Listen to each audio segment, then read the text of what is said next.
नमस्कार, मैं हूं आपके साथ नीलोफर अंसारी और आप देख रहे हैं V9 न्यूज। देश और दुनिया की हर बड़ी खबर पर रहती है हमारी पैनी नजर। आइए नजर डालते हैं आज की बड़ी खबर। सूर्यमंडल की 9 ग्रह हैं, जिनमें से एक है पृथ्वी, जिस पर जीवन संभव है। वर्तमान का आधुनिक युग कहा जाता है। अगर हम प्राचीन काल की परंपरागत पद्धति को देखें तो उसमें कचरा सीमित मात्रा में निकलता था। जैसे उदाहरण के तौर पर जब हम सहभोज करते थे तो उसमें एक दोना, एक पत्तल, एक गिलास की आवश्यकता होती थी। आज आधुनिक युग में बफर सिस्टम में एक गिलास की जगह 4 गिलास, एक दोना की जगह 4 दोना का उपयोग करते हैं और यूज एंड थ्रो के माध्यम से कचरा अधिक मात्रा में निकल रहा है। दूसरी तरफ अधिक कचरा कच्चा माल की खपत होने से जंगलों की अंधाधुंध कटाई हो रही है, जिससे प्रकृति का संतुलन बिगड़ रहा है। आज मानव अपने विकास के स्वार्थ में आगे आने वाली पीढ़ी को भयावह गर्त में डाल रहा है। आगे आने वाली पीढ़ी इसका खामियाजा भुगतेगी। पृथ्वी का संतुलन बनाए रखने के लिए हमें प्राकृतिक संसाधनों का शोषण नहीं करना चाहिए, दोहन करना है और कचरे का पुनर्चक्रण करना है। मुरैना से अजय सिंह तोमर की रिपोर्ट। बात करते हैं कचरा प्रबंधन। कचरा प्रबंधन क्या है? विभिन्न स्थानों से प्राप्त कचरे को एक जगह एकत्रित करके उसको वैज्ञानिक विधि द्वारा कचरा का निपटान किया जाता है, उसको कचरा प्रबंधन कहते हैं। अब कचरा प्रबंधन की आवश्यकता क्यों पड़ी? इसकी क्यों आवश्यकता पड़ी? पहला है बीमारियों से निजात पाने के लिए, दूसरा है पर्यावरण को स्वच्छ और सुंदर बनाने के लिए, तीसरा है ग्रह पर हानिकारक प्रभाव को रोकने के लिए। तो पहला पॉइंट हम देखते हैं, बीमारियों से निजात पाने के लिए। पहले चैप्टर में आपने पढ़ा होगा कि कचरे से विभिन्न प्रकार की बीमारियां फैल रही थी, इसलिए इसकी आवश्यकता पड़ी। दूसरा है पर्यावरण को स्वच्छ और सुंदर बनाने के लिए। अपने घर से कचरा लिया, अपनी बस्ती के आसपास या अपने गांव के आसपास कचरा डाल दिया तो क्या हो रहा था? पर्यावरण प्रदूषण हो रहा था, प्रदूषित हो रहा था, पर्यावरण गंदा हो रहा था, इसलिए आवश्यकता पड़ी। तीसरा है ग्रहों पर हानिकारक प्रभाव को रोकने के लिए।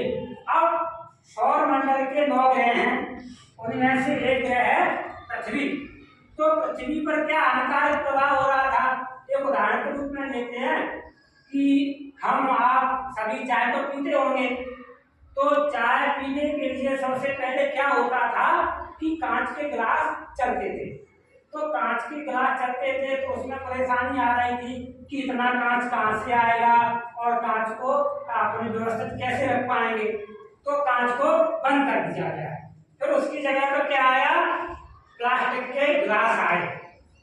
तो आप हम सभी ट्रेन में यात्रा करते हैं तो प्लास्टिक के गिलास आए तो ट्रेन में लाखों की संख्या में यात्री यात्रा करते हैं, तो लाखों की संख्या में गिलास अब यूज होने लगे और कचरे के रूप में फेंके जाने लगे।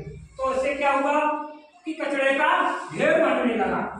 अब ढेर बनने लगा तो उसको जलाने का प्रयोग किया तो बीमारियां फैली, पर्यावरण प्रदूषित हुआ, तो उसको बंद कर दिया गया। फिर क्या किया कि मिट्टी के कुल्हड़ चालू कर दिए गए। अब मिट्टी के कुल्हड़ चालू कर दिए गए तो क्या हुआ उससे कि जो अपनी कृषि कार्य की भूमि थी, कृषि जिसका अपन करते थे, वो खेत अपने खदानों के रूप में परिवर्तित होने लगे, खेत का खदान बनने लगा। तो इस पर भी फिर बंद कर दिया गया। फिर क्या आया कि अब कागज के डिस्पोजल गिलास चल रहे हैं इस समय। तो लाखों की संख्या में रोजाना ट्रेन में या अपने बाजार में जिस प्रकार से कागज का उपयोग हो रहा है, अब कागज का उपयोग हो रहा है तो कागज कहाँ से प्राप्त होता है? कागज पेड़ पौधों से प्राप्त होता है। पेड़ पौधों में क्या बांस का पेड़ हो सकता है या यूकेलिप्टस का हो सकता है। तो इस समय क्या हो रहा है? वनों की अंधाधुंध कटाई चल रही है। तो इसको क्या होगा? इससे ओजोन परत पर प्रभाव पड़ेगा। इसको अपन बाद में लेंगे। तो इसको ऐसा ना करने के लिए अपने को क्या करना है? बार बार पुनर्चक्रण करना, बार बार यूज करना, कागज से पुनः कागज, कागज से पुनः कागज, ऐसा करना है। दूसरा क्या है कि हम तीर्थाटन जाएं या देशाटन जाएं या अन्यत्र जाएं तो अपने साथ में थाली और गिलास लेकर जाना है, जिससे कचरा नहीं बनेगा। आज इतना ही देखते हैं, कल अपन देखेंगे कि ओजोन परत पर कचरे से क्या दुष्प्रभाव पड़ता है।